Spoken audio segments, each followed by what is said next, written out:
d'autres quelque part en Afrique. Bon, ça s'est resté comme ça. Et puis, il y a eu éclosion des paroisses. Mais, il y a quand même sur certaines paroisses des mouvements de jeunes, en ce sens que d'abord, c'est le spirituel qui est promu dans leur mouvement, le spirituel d'abord, ensuite l'éducation, etc. Et les études. Et surtout quand il y avait le couvent des enfants, des jeunes, on dit et que les paroisses qui étaient assez grandes, qui avaient pas mal de bâtiments, il y avait des salles qui étaient réservées pour les heures d'études. C'est-à-dire, après la prière du matin, on nettoyait toute la cour, le temple, les gens apprenaient à chanter, et puis après, le petit déjeuner, et les gens entraient dans les salles comme des espèces d'amphithéâtres, hein, par classe, par âge de classe. Et les gens étudiaient, ils étudiaient, pointaient, hein, de temps en temps de prière. C'est ce que le Seigneur et les gens ont fait. Et certains ont fait ça même jusqu'au cours de vacances. Il y avait une paroisse en dehors de Cotonou, dans le secteur de Tankpe, quelque chose comme ça. Un certain, j'ai oublié son nom, qui a réussi même à organiser les cours de vacances bien disciplinés. Je n'y étais pas, mais j'ai su et j'ai apprécié, j'ai demandé à l'Éternel Dieu d'appuyer le projet de ce chargé de paroisse-là. Après, j'ai appris que ce chargé de paroisse a créé une paroisse, une école. Ah, Dieu ne peut que le bénir. Regardez les autres congrégations. Ils ont des écoles, elles ont ceci. Mais chez nous, surtout dans la zone francophone, l'espace francophone de l'église du christianisme, non, c'est médiocre. C'est très médiocre. Hein? Et si vous allez dans l'espace anglophone, ils ont des plantations, des exploitations agricoles et les jeunes, les désœuvrés travaillent dedans et sont bien payés. Et on leur donne des lopins de terre eux-mêmes en dehors de l'exploitation collective et eux-mêmes ils cultivent le vivrier. Hein? Ils cultivent le vivrier. Et puis ensuite, il y a des centres de formation, collèges, tout ça, des maternités, les envoient l'église. Certaines paroisses même donnent des bourses dans l'espace anglophone de notre église, donnent des bourses à des jeunes filles pour aller recevoir une formation socio-médicale et revenir comme nurse, etc., pour s'occuper.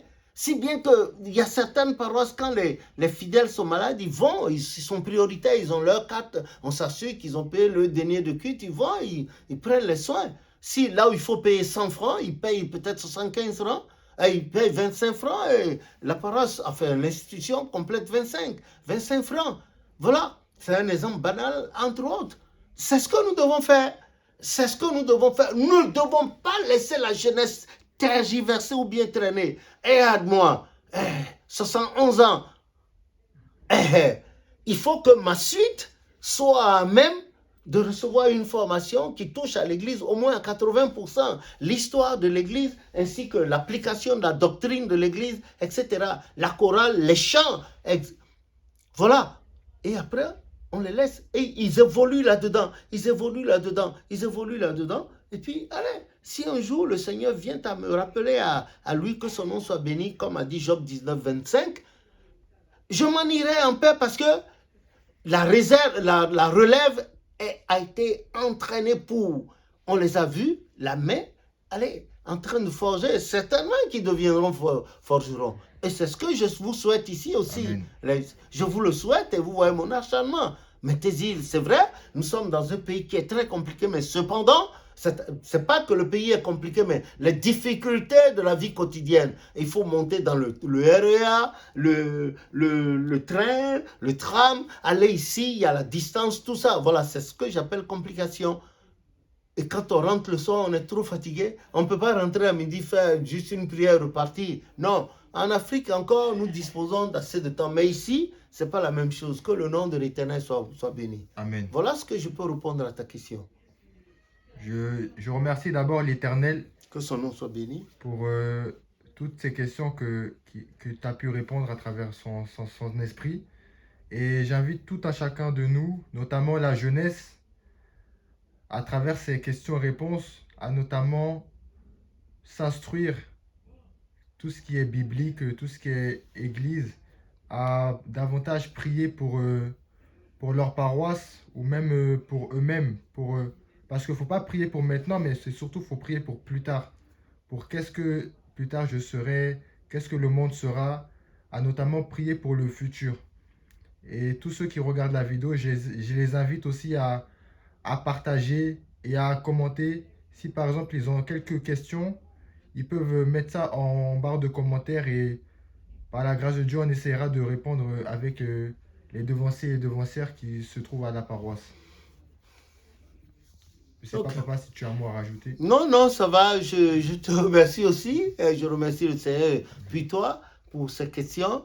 C'est pas mal. Et on espère que notre message, par la grâce de Jésus, va aller s'amplifiant, aller d'un rivage à d'autre, d'une mer à d'autre pour la jeunesse. Parce que vraiment, l'avenir, l'horizon semble un peu obscur, sinon obscur, avec de gros nuages sombres pour les jeunes. Et parfois, on se pose la question, qu'est-ce qui va advenir de notre jeunesse? Avec la guerre par-ci, par-là, des trucs, des virus. Celui-là, là, il a un nom bizarre, là. On ne sait pas d'où il est sorti, de quelle mer, de quel fleuve, de quel puits il est sorti. Et lui, son problème, c'est tuer les gens. C'est faire diminuer la population. Alors que l'Éternel a dit que la population ne doit pas diminuer. Il a dit de partir, de multiplier, de remplir la terre de l'assujettie, d'éclore le monde. Lui, là, ce virus-là, il sort de nulle part et dit non, il y a trop de monde sur la terre. Moi, je n'ai pas compris. Et lui, son problème, c'est tuer. Et ce virus-là, on ne le voit pas. Il faut que nos dirigeants trouvent des armes. Hein? Comme ils peuvent faire des armes nucléaires, ils nous peuvent faire des armes capables de localiser ce virus et ses racines et le détruire, le désintégrer. Et nous allons tous chanter à la gloire de Dieu. Voilà. Et qu'on n'en parle plus, ça va. Et les guerres, c'est vrai, le Christ en a parlé dans Matthieu 24. Il en a parlé. Il a parlé de ces temps-là qui vont arriver. Il ne faut pas qu'on s'étonne quand on va entendre des bruits de guerre par-ci, par-là, que ce ne serait pas encore, il y aura des tremblements de terre, des maladies, de ne pas penser que c'est déjà la fin. Ce ne sera que le commencement du début. Que le Seigneur... Puis si le commencement est comme ça, la fin serait comment? Regardez, notre carcasse humaine là, elle peut résister à quoi? À rien.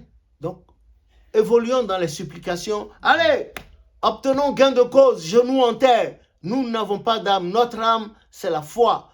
Et les genoux et les larmes.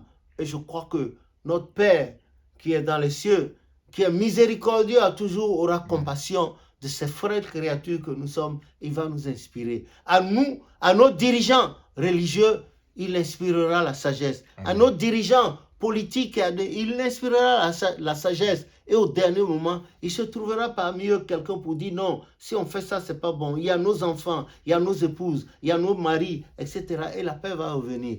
Hein, comme a dit Matthieu 5, 9, a dit, heureux ceux qui procurent la paix, car ils seront appelés fils de Dieu. Que le nom de l'Éternel soit béni. C'est sur ces mots que j'arrête et je te dis merci. Donc à tantôt, à tout à l'heure, peut-être avant ton départ, pour un autre shooting, s'il y a possibilité. Que le nom de l'Éternel soit béni. Parce que le Christ a dit, il faudrait qu'on œuvre beaucoup, tandis qu'il y a encore la lumière. Donc, tant que nous sommes ensemble, là, on peut faire toujours les shootings. OK? Merci beaucoup.